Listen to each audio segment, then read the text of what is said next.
Hello friends, welcome to this video program.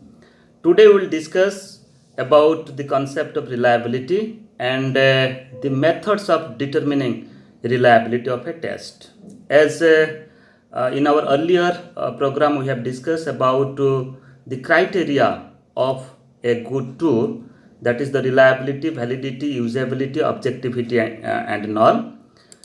So we will discuss one of the criteria, that is reliability, and we have also in the earlier video we have discussed three methods that have used for determining the reliability of a test, that is the test retest reliability method, parallel forms reliability method and internal consistency reliability method. And we have discussed one method, that is test retest reliability method. So in this program we will focus on parallel form reliability method. Friends, you see, as I have already discussed, in test retest method, as a researcher you have to develop a single test, and you have to take a single group of subject and you have to administer that test twice on that group of students within a gap of time, let 15 days to 6 months.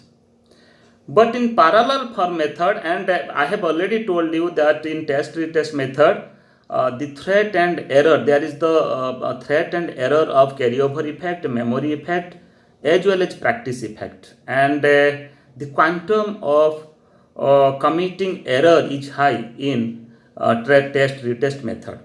So equivalence form method, this is also called as parallel form method, is some extent a modified method to get reliability of a test. Okay, so some extent the error that we are committing in test retest method, in some extent error are minimized in equivalence form method or in parallel form method. So let us try to understand how the errors are minimized and what is the process of getting reliability by using the parallel form method.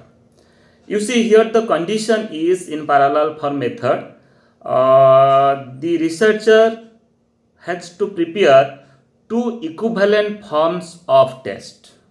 Two tests the researcher has to prepare. So here the question is not only two tests, two equivalence form test, means both the tests are equivalent in all respect. Okay, first of all, let you are preparing a test of achievement. Okay, let in any subject from any standard you are preparing a test of achievement. So what you have to do, the number of item in first test and the number of item in second test should be equal. If you are taking, you have to prepare a blueprint. So in the blueprint, I think you all know that blueprint is a three-dimensional chart where weightage is given to content, objectives and forms of question in terms of marks or in terms of weightage. So here what you have to do, you have to prepare a blueprint and accordingly you have to write the test items. You have to prepare the test. The same blueprint will be used for both the test, means the number of items will be same for first test and the second test. Then the objective areas, let you have taken items from knowledge objective area, from understanding area, from application area as per the Bloom's taxonomy. So what you have to do, the objective areas that you have used in the first form of the test, the same objective area you have to use for the second form of the test. So objective area, then after forms of questions. So what are the different types of questions you have taken for your test? Let you have taken multiple choice types of item. Okay, let you have taken true false types of item. Let you have taken any other types of items also. Let matching types of items. So what you have to do, the same types of item you have to take for the second test.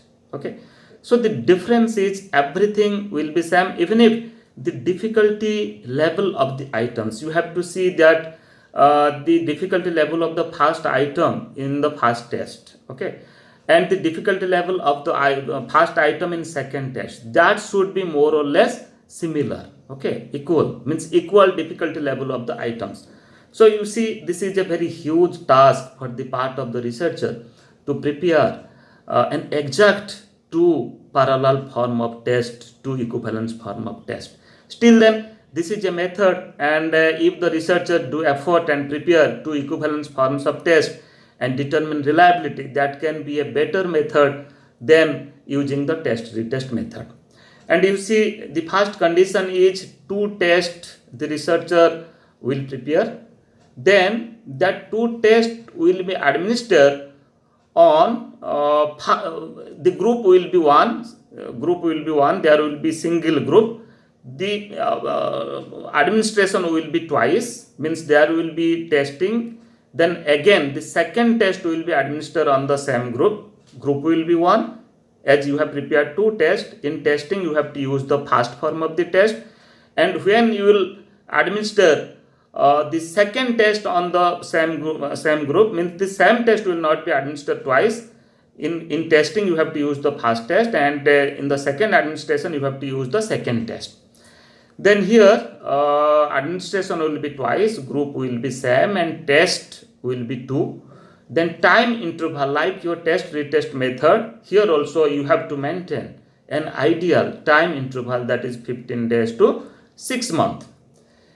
Then how to determine the reliability? For determining the reliability, you have to use the same correlation method as I have already discussed in the test retest method, that is either Spearman method or Pearson method. Okay, Spearman rank difference method, or that is also called as you can say rank order method, and Pearson's product moment method. So both the method can be used to determine reliability of the test in parallel for method.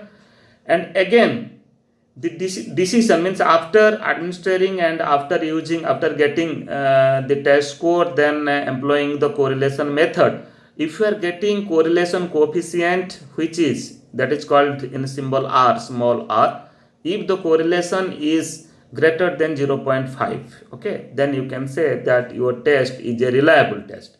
And if you are not getting greater than 0.5, you cannot say that your test is a reliable test. If you are getting very close to +1, that is, let it is 0.9, 0.85, you can say this test is a highly reliable test. Okay, and if you are getting 0.5, 0.55, you can say this is a moderate reliable test.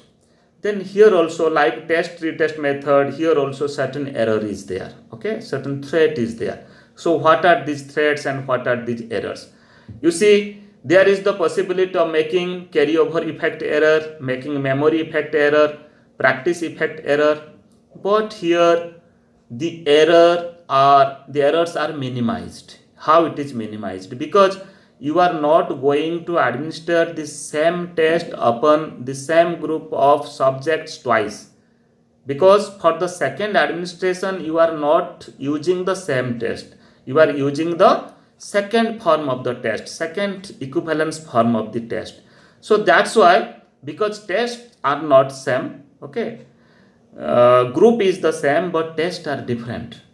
So that's why some extent error or threat is minimized, but you cannot say that the errors are totally minimized. Why you cannot say? Because you see, you have prepared two equivalent forms of test. As I have told you, you can say that these two tests are equivalent when number of item, types of item, curriculum, then your objective areas, weightage given to each item, everything is same. Only items are different. Okay, questions are different, whereas the other condition is same. So the subjects, after appearing the first test, they may get certain you can say information, certain knowledge, that how was the first test, okay, what difficulty item was there in the first test. They will get an idea about the curriculum, about the nature of question, about the types of question, about the weightage of question, okay, and the concept it cover. So accordingly, they will get a type of mental map, they will get a type of picture of the first form of the test, and they can have such idea that in the second test they will also get such type of another test. Means item may be vary, but other things may be similar type. So that's why, though carryover and memory effect and practice effect is not totally minimized, but some extent it is minimized, but still then certain error is there in parallel for method. So here the suggestions that we can say that it is easy to use to determine the reliability, but it is difficult to develop exactly two equivalent forms of a test. As I have already told you, developing two equivalent forms of test is a very Herculean task, is a very difficult task for part of any researcher. So that's why like test retest method, here is also certain error and threat is there. The threat and the nature of the threat and nature of error is different, but still then here also there is certain difficulty for using this equivalent test, but you can say definitely certain error is minimized. So friends, for determining reliability of your test that you are preparing for using your research, you can determine the reliability by using the test retest method or by using the parallel form method. Okay, so in the next session we will discuss the other method that can be used for determining reliability of your test. Thank you.